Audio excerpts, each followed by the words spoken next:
सिंधू पाणी करार थांबवला, भारताकडून अटारी बॉर्डर सुद्धा बंद, तर पाकिस्तानात गेलेल्या भारतीयांना आता 1 मे पर्यंत परत येण्याचं सरकारचं आवाहन.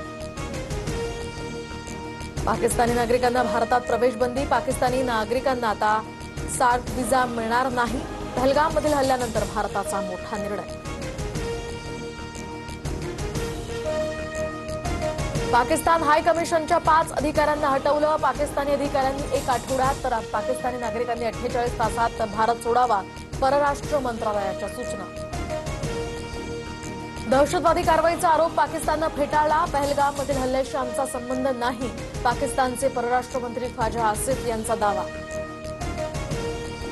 पहलगाममधील दहशतवाद्यांची माहिती देणाऱ्याला 20 लाखांचं बक्षीस देणार. जम्मू आणि काश्मीर पोलिसांकडून घोषणा, तर दहशतवाद्यांना मदत करणारे दोघं सैन्याच्या ताब्यात.